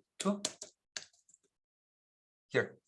So while previous method, for example, Sinclair or BYOL relied on the negative pair, for example, large batch size, memory bank, or the customized mining strategy, which were non-optimal, right?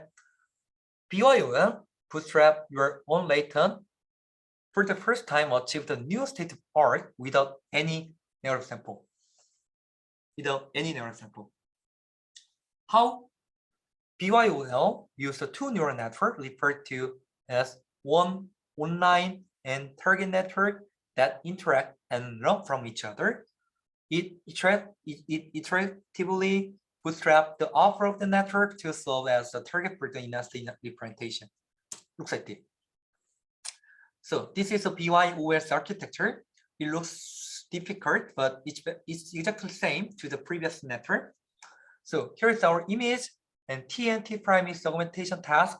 V and V prime is the two view images, and F theta is our backbone network, and Y theta. And 이거 어떻게 읽죠? 이거 읽을 줄 아는 사람 이거 뭐라 했지? Y epsilon. Anyone who read this notation? 이게 그 사이구나. 아빠 제가 앞에서 그 사이라고 하면 뭐예요? 이건 뭐지? 있었는데? 잠시만요. 모르겠네. 제가 잘못 읽은 것 같아요. 이게 그 사이인가 봐요. 그렇죠? 그 사이인가 봐. Anyway, so this is another network, F 그 사이. And this is representation by 아까 건 푸 사이. 아이고 고마워요. 푸 사이, this is 크 사이. 그렇죠? So this is the picture vector by F 크 사이, and this is projection head with G theta, and this is projected output picture vector. And here's the important thing. Interestingly, BYOL minimize similarity loss from this one and this one, but they just stop gradient here. Stop gradient means we did not backpropagate loss gradient to this branch, and in this case theta are trained weight, and psi are exponentially moving average of theta similar to the Moko, and stack gradient means the stack gradient. So this is very, very simple to similar to Moko, but interestingly they did not consider any kinds of negative sample. They just use these two output as a positive value. So they just use the just similarity.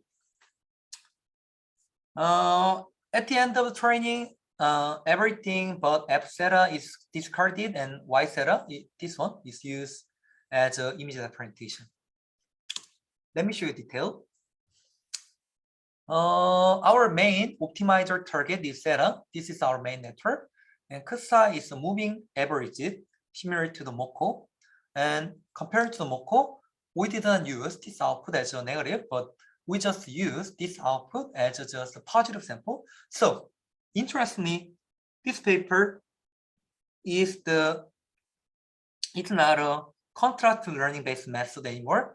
They just use positive sample similarity. So this is just like L2 norm, or minus negative the cosine similarity between these two output.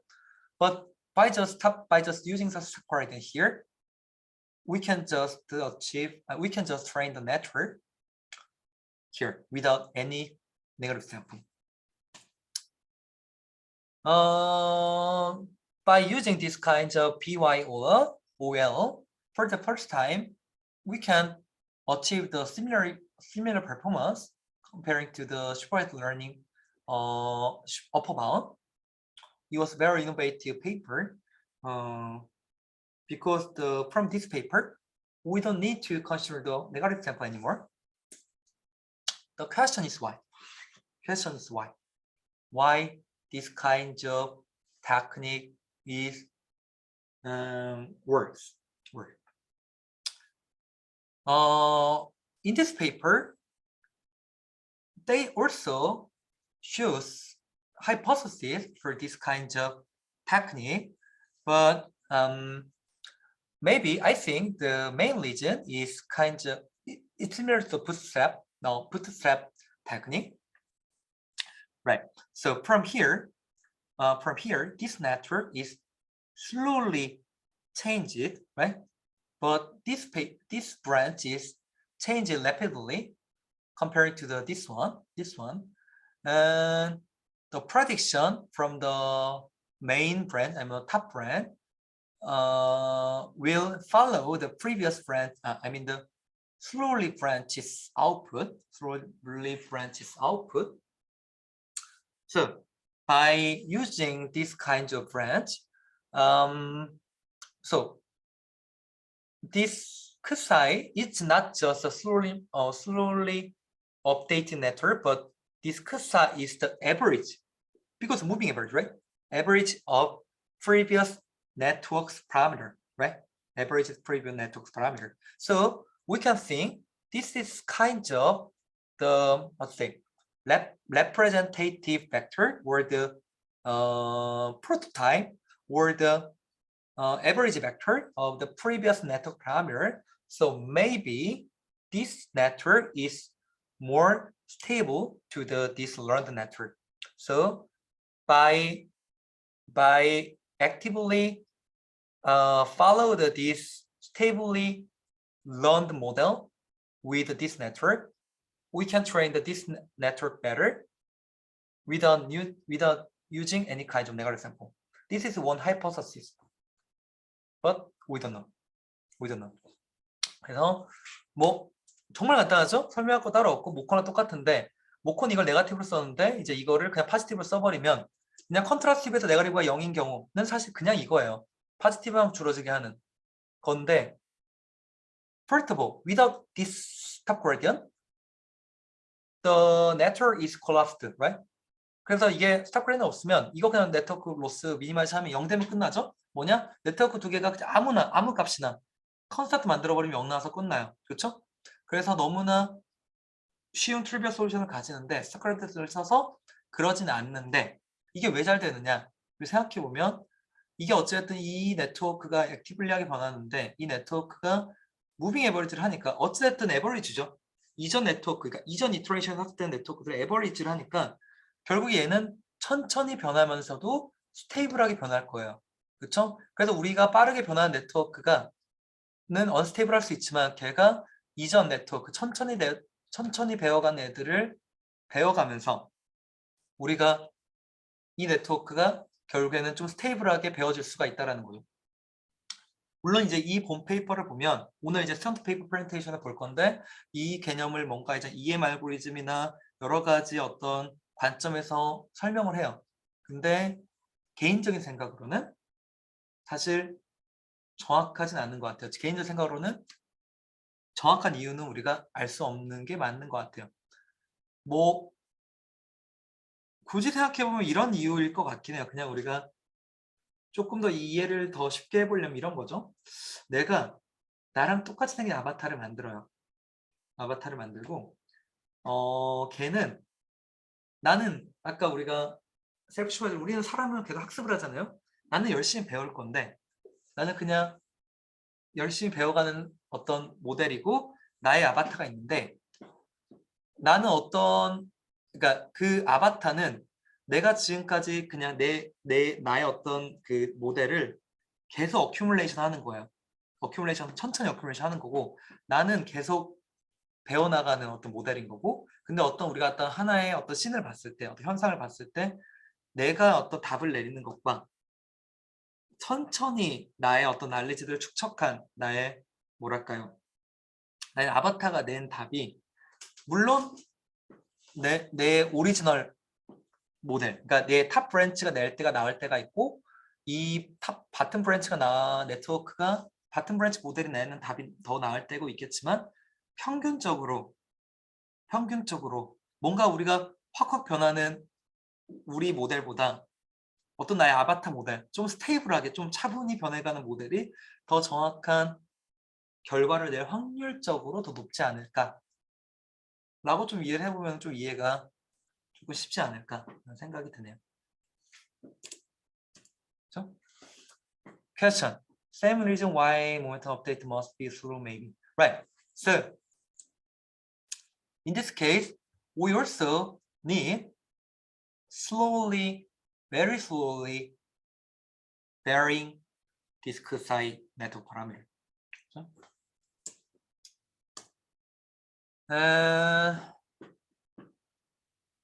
And yeah. So in our paper, deep cluster paper, they just want to use the clustering method. The idea is very, very simple. Which was in 2018 in ECCB. We have input images and we have a component, and we just cluster component output with handcrafted clustering method, and we can think this cluster as a pseudo label. Then we can train this network with a clustering paradigm with this pseudo label. So this is a supervised learning with a pseudo label. So clustering method is one of the pretext tests to generate the pseudo label. So it was the deep cluster, but there was so many kinds of limitation of deep cluster. First of all, it does not scale. It depends on the data set size. The cluster are defined during training after each epoch. So this is very, very time-consuming task because we need to consider the whole data set to define this deep cluster. So it's not desirable. So in huge data set case, we can operate only 2 epochs, so it's not desirable. So to overcome this limitation, there was the very interesting paper SWAV on supervised learning of the visual features by contrastive cluster assignment.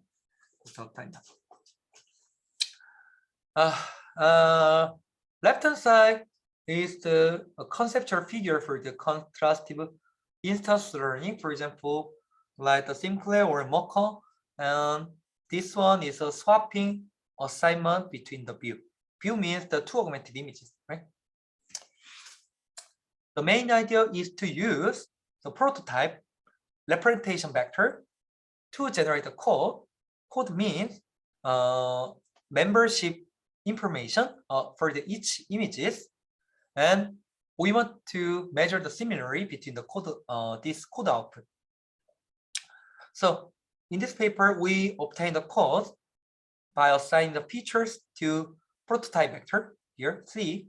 So this is just like the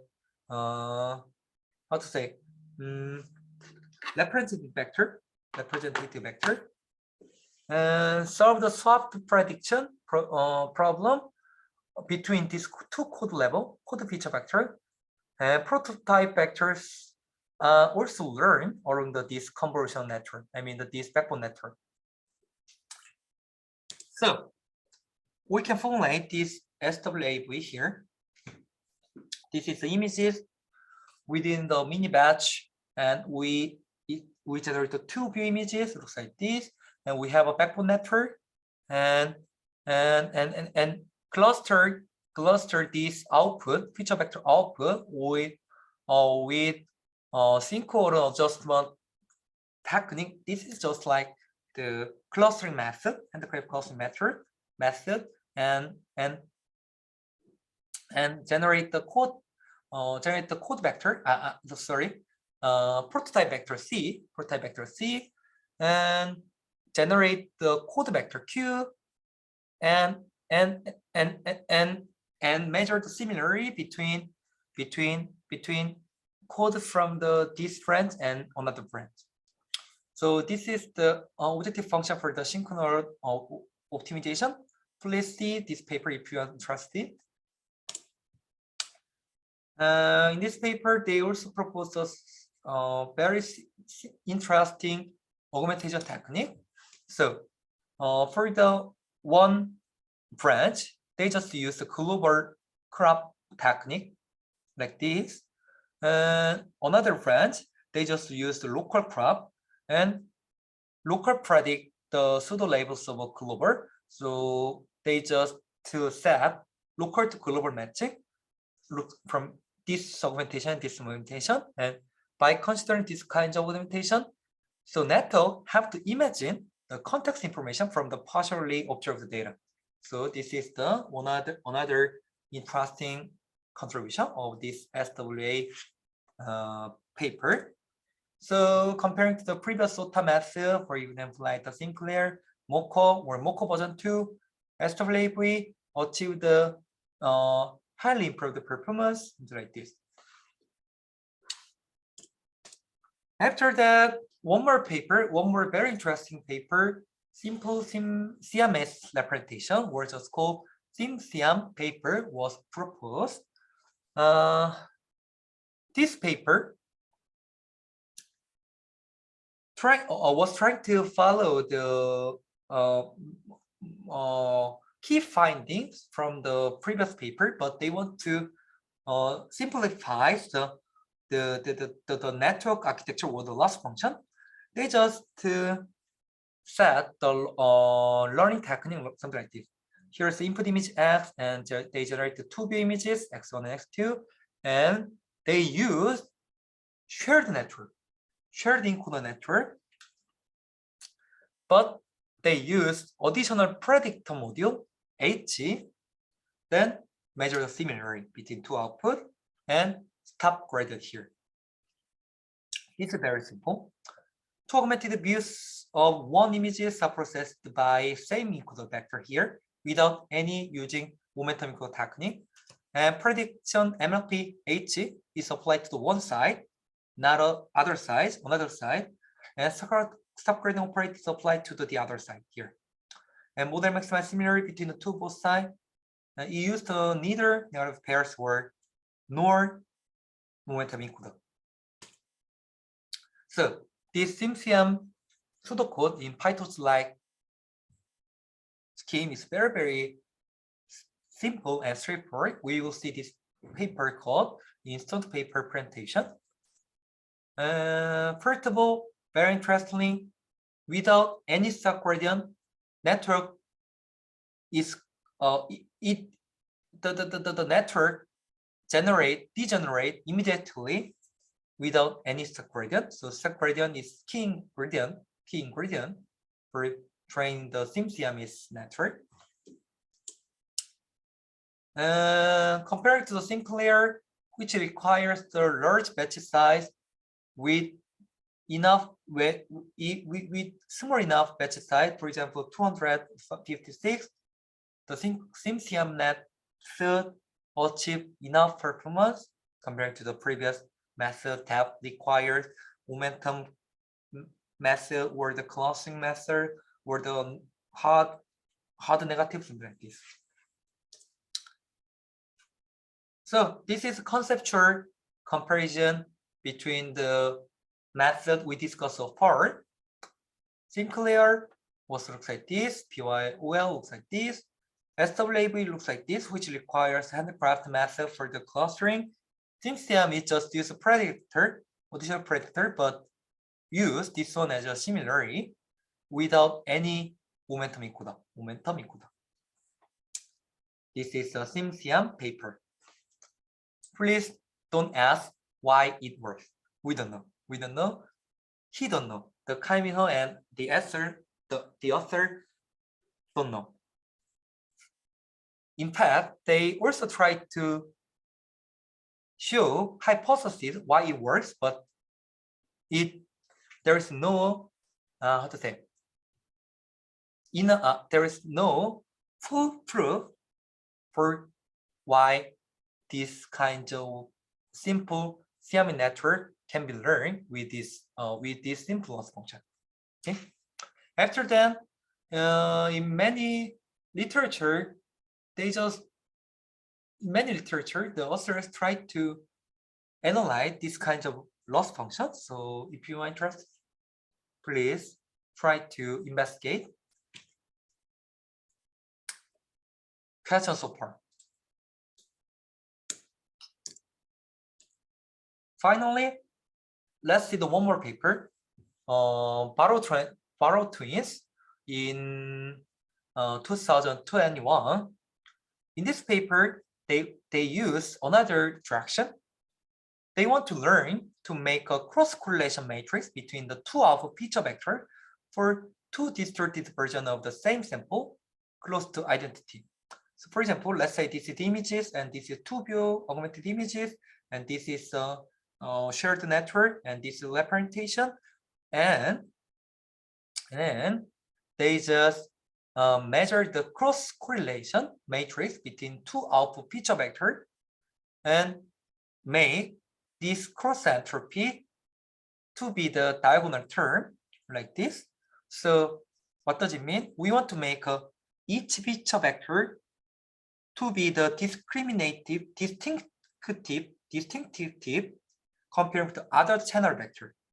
So in this method, they set the loss function to achieve this phenomena, and they achieve the enough performance compared to the other method, even though it's very, very simple loss function, right?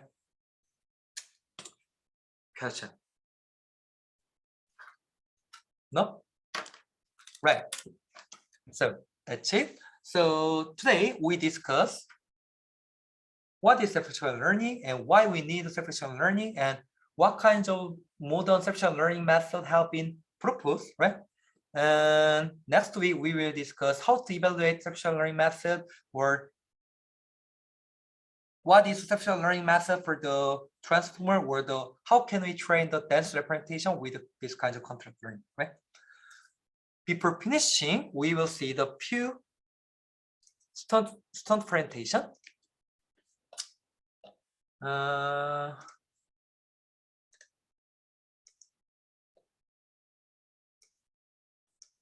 This is the today's stunt presentation. Today we see the Sinclair paper and Bootstrap, BYOL, right? So today we will see these two papers, and then we will see remaining paper next week. Before then, let's take a 10-minute break, and let me start in 4:10. 10분만 쉬었다가 우리 내일 10분부터 다시 시작합시다.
자, 우리 이제 10분부터 시작하기로 했는데 하나 빼먹었는데 생각해보니까 우리 태건 학생 발표 오늘 하기로 했었죠. 아이고 그랬구나. 맞네. 우리 태건 학생 발표부터 보고 갑시다. 태건 학생 지금 발표할 수 있나요 혹시? 아, 네, 가능합니다. 아, 오케이. 태건 학생 발표 보고 이제 우리 두 개 보면 될 것 같고 심시함이랑 우리 뭐였더라? 비와이를 보기로 했었고 내가 아까 쉬는 시간에 잠깐 얘기했는데 시작하기 전이니까 10분에 시작하기로 했죠.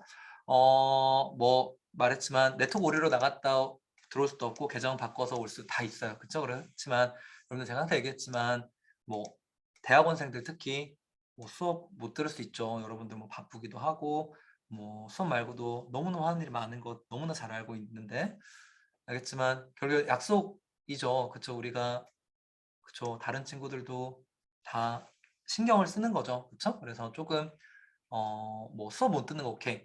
그래서 제가 항상 동영상 올려주잖아요. 그쵸? 오케이. 괜찮은데 조금 성의는 보여줬으면 좋겠어요. 그쵸? 우리가 같이 수업 듣는 사람들 뭐 저를 포함 다른 듣는 친구들은 안 바빠서 수업 듣고 있는 거 아니니까 그쵸? 조금 성의는 보였으면 좋겠습니다. 됐죠? 네. Okay, so that's it. So today I just forgot we have one paper presentation in GAN. So which was the Automated NAS, Automated Neural Network, a Neural Architect Search for GAN by Tagon. So after that we will see the paper for SimSiam. Okay. 공유. Okay. So Tagon, please start. All right, so can you see my screen, right? Yes. Okay, now let's start the student presentation, and I will finish it shortly because there's a two paper presentation after me. So the paper title is Adversarial Neural Architecture Search, which is in brief the adversarial NAS, and presenter me is Taegon An, and I'm now in course of integrated course of master. So for the contents is as follows. The paper presentation is about 5 minutes, and code review is about 20 minutes, but it will be shortened. So in introduction for listeners who is not familiar with neural architecture search, I will briefly explain about automated machine learning. And in automated machine learning, I will explain neural architecture search, which is a topic of this paper presentation. And the main paper is adversarial neural architecture search, which is accepted in computer vision and pattern recognition 2020. But before presenting this paper, I will point a paper that called AutoGAN, which is a previous version of adversarial neural architecture search. So starting from the automated machine learning, which is in short AutoML. So there is a cache optimization, which is proposed by AutoWeka. That is a paper title, and it's proposed in 2012. So it's combined algorithm selection and hyperparameter optimization. As you can see the blue box here, the whole procedure is automated machine learning, and the frontal part is automated feature engineering, and the latter part is automated neural architecture search. So automated network training can be divided into two parts, which is architecture search and training receive search, which is architecture search is about finding optimal network design. For example, a sequence of convolution layers and normalization layers and their types or feature sites and such that.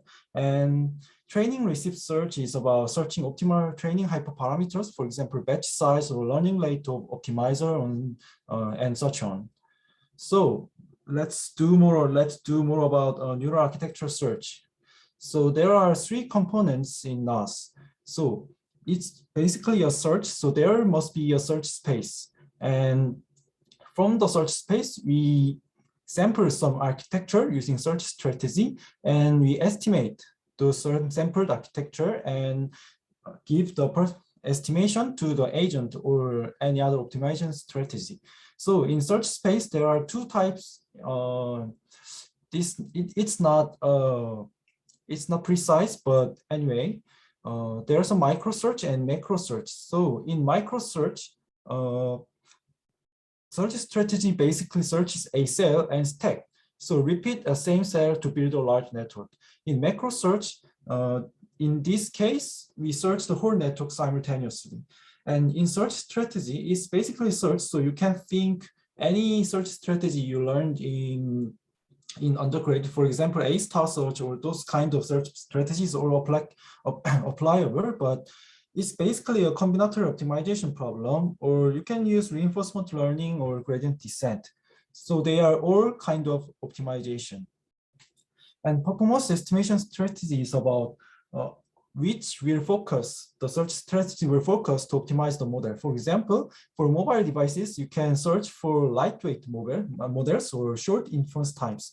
Or you does not care about the hardware spec, then you can find the high performance models and such that. So before going to adversarial NAS, let me introduce AutoGAN, which is accepted in ICC-V. This is a paper that has first deal with GAN and neural architecture search. So let's analyze this paper with three components we have seen previous slides. So search space is microsearch. It means that it basically search a cell and stack them. And search strategy is reinforcement learning. Reinforcement learning is actually an optimal control algorithm that can optimize the selection. So in this case, action is discrete, which is a selection of layers. So they used a recurrent neural network as an agent. So state. So it's a reinforcement learning. So you need to define state and action and reward. So state is about previous cell architectures. It means that what has the actions that this controller has selected, and action space is equal to search space, which is a option of selectable layers. And reward is the inception score. As you know, inception score and Frenched inception distance can be used to evaluate the output of GANs, but the explanation is skipped here. So you can see the right diagram here. RNN controller samples architecture, and it measures the inception score, and it gives inception score as a reward to the agent. So the final architecture is a small figure here. It quite performs well. It's reported that at that time it was a state of the art. So the main idea that adversarial NAS is kind of developed version of AutoGAN, which is a extension, as the author called that. So you can see the right figure. AutoGAN just searched the generator only, so discriminator was fixed. But in adversarial NAS, authors can search generator and discriminator simultaneously. So let's compare the three components of NAS. So what's done in AutoGAN is that search space is very small, and strategy is reinforcement learning and with RNN controller. And evaluation method was inception score, which is very computation intensive and time consuming. So they changed it all. So search space has become very large, and they used gradient descent to optimize architecture. So how to use that is about natural loss, kind of adversarial loss between generator and discriminator. So that's why they call this adversarial search. So let's see more about adversarial NAS, which is a network design. So left one, upsell is for generator. Generator has three upsells, and discriminator have 4 downsells. So for example, latent vector jet has a 128 dimension, goes into the upsell 3 times and go out of RGB. So for 3 times 32 times 32 is a Cypher10 image shape. So, and discriminator takes that Cypher10 image and get out of a probability. So cell design is commonly, they have 7 edges. And in upcell, there are 2 up edges and 5 normal edges. And in downcell, there are 2 down edges and 5 normal edges. So edge design is as follows. Up edges can use bilinear or nearest or convolution transpose. And down edges, there are average pool, max pool, and convolutions of different filter size and dilated convolution with different filter sizes. And normal edges, we can use known, which passes all 0 to next node, and identity, which does not modify the input feature, and other convolutions and dilated convolutions. So there are very many layers that edge can choose. So as you can see, the search space is very large. So combinatorial optimization is not applicable. So they applied adversarial search, which is that edge input is one single value, previous edge output, but edge output is determined by weighted sum of operations in edge. So in normal edge, there were 7 operations, and each operation have their weights. For example, known has a weight of weight known. So after this, for the single input, there are 7 values computed with, and they are weighted summed to form an edge output. And these values are called architecture weights. So how to optimize the architecture weights? They are kind of just parameters. So they optimize these architecture weights by gradient descent using adversarial loss from GAN training. So let's see the pseudocode. And the pink part is architecture search part, and the blue part is network training. So as you can see in here, you optimize the architecture of discriminator first and train the network weight of discriminator. And for the latter part, you search the architecture of generator and you train the generator network weight. So you can see that the loss are same. Just the batches are divided into 2 parts.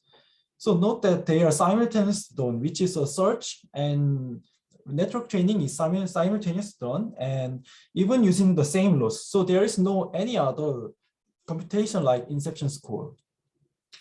So performance evaluation strategy is that their inception score and feed score is a de facto standard metrics for evaluating GANs. And AutoGAN uses a proxy task, which is a easier task. So they measure insertion task with only 5,000 images, which is recommended is Cypher 10 training images about 50,000. But adversarial NAS does not use any kind of those other extrinsic tasks. So let's see the results. The search process is visualized as follows. So you can see the layers. The edge is changing their most valuable layers, and the performance table shows that adversarial NAS scan shows the state-of-the-art of the state-of-the-art result in feed score, and inception score is actually a progressive GAN is the best, but note that adversarial NAS space is even smaller than. Please remember that you have a 5-minute period of paper presentation. So please remember. Okay, sorry. So it's end for the paper presentation, and okay. So let's see the code briefly. You can see the code? Yes. Okay, so it's the basic import part, and I already run all the cells. So you can see the generator and discriminator is consist of cells, and which is a cell has a design of where is it? It's maybe in the below. So generator consists of cells and discriminator consists of blocks, and each cell have some mixed operations, which will be weighted summed, and these mixed operations have various options. So they are implemented in lambda function, and you can see the convolution, class convolution. Then you see there is a weighted sum. Where is it? Here. So mixed operation has weighted sum of various layers. So running this, it's kind of super networks, and it has a bit large parameter model size. And search strategy is about, you can see it basically equals this function backward step, which is a compute adversarial loss and update network parameter, architecture parameter using this adversarial loss. So running the cell results that I already run, but it's not converged, I think, but I ran it for a few hours, and you can see in the last achieved very low inception score and feed score. But after exploiting the found architecture, I can show that, yes. So the found architecture via the cells in above previous cell, then you can check that here. Inception score has 6.5 and feed score has 81, which is not the paper result, but it improves Anyway, it finds the proper architecture, and the Cypher10 result is as follows. So it's not previously realistic, as the model is not converged yet, but it shows that the training works using the adversarial laws. Thank you for listening my presentation, and if you have any question, please ask.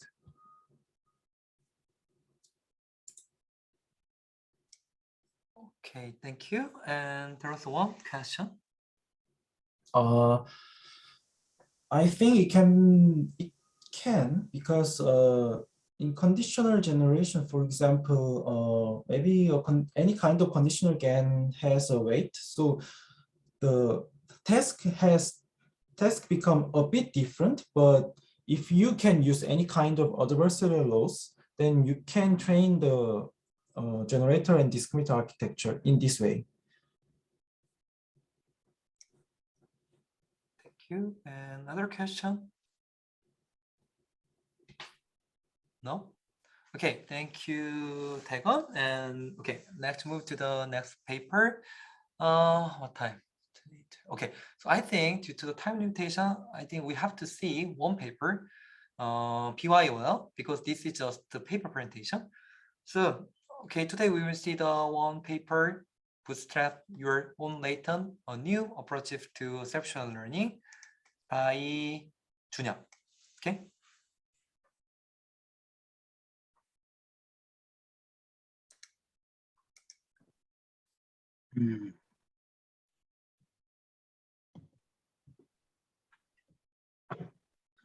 Okay, can you see my screen? Yes. Okay, then I'll start the presentation. My name is SeungryongKim, and I introduced Bootstrap Your Own Latent, a new approach to self-support learning, which is named BYOL. And this paper was published on ULIPS 2020. Before we go into BYOL, I briefly introduced the preliminary, which is the shortcomings of contrast self-support learning that our professor mentions in this lecture. As we heard in today's lecture, most of the current self-support learning methods, such as SimClear, Moku, are based on contrast rules. The simple framework of contrast learning is like the right image. Then the augmented two images are go past through a symmetric Sharp's network, and the two outputs, which are positive samples and the negative samples, are trained with contrast learning rules such as influence. And this self-support learning with contrast learning methods show the great performance in transfer learning. However, this method has some shortcomings that lots of negative pairs are needed to be trained. So thousands of batch size or large memory bank is required.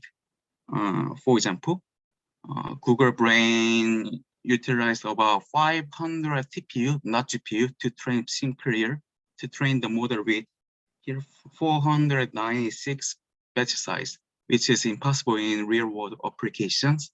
And also, software choices of image augmentation methods are needed.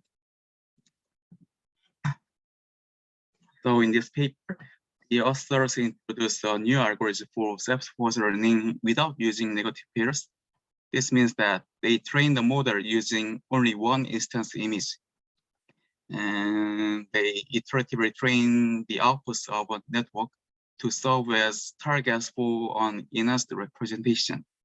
And so without using negative pairs, BYOL is more robust to the choice of image augmentation than contrast methods that using negative pairs. And BYOL could successfully prevent the mode collapse problem by using asymmetric, not symmetric network architecture. I'll explain more details in the next slide.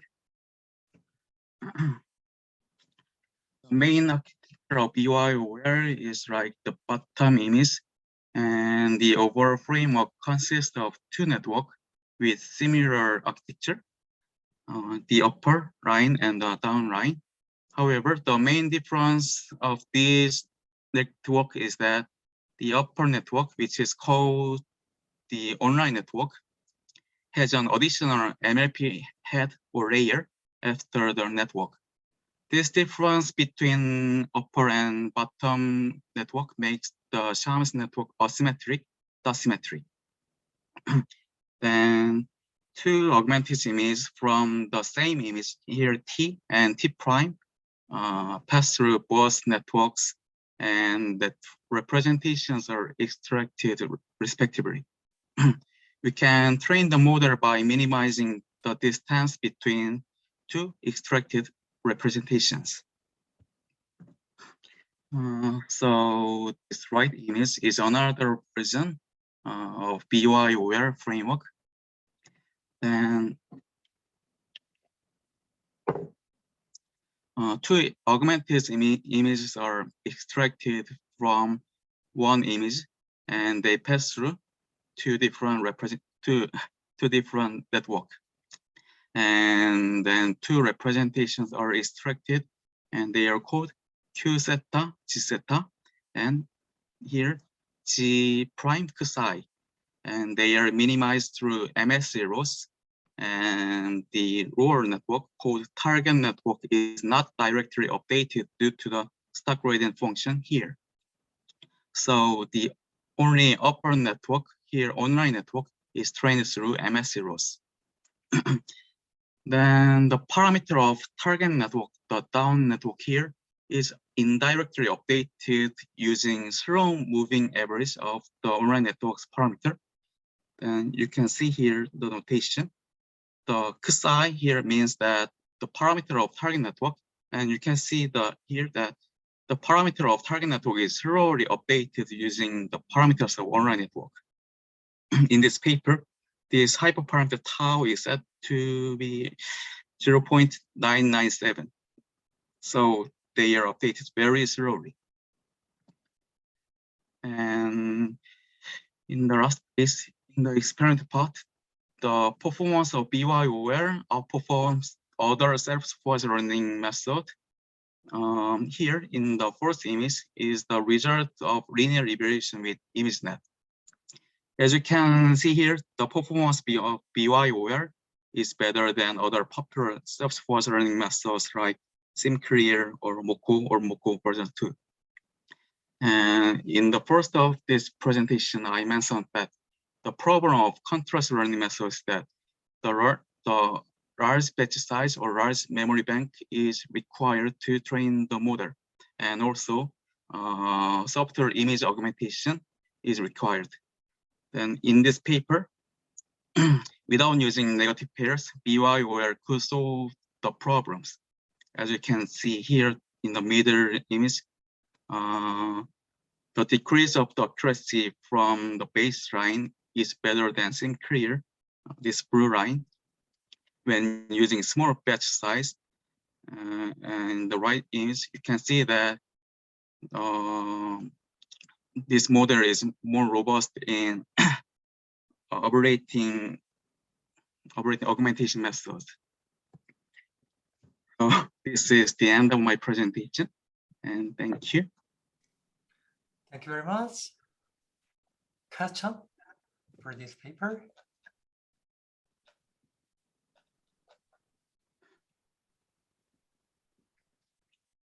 Right. Okay. So thank you very much. Right. So that's it. So we have say 4 more paper on self-supervised learning. Next week we will continue self-supervised learning part with a paper presentation.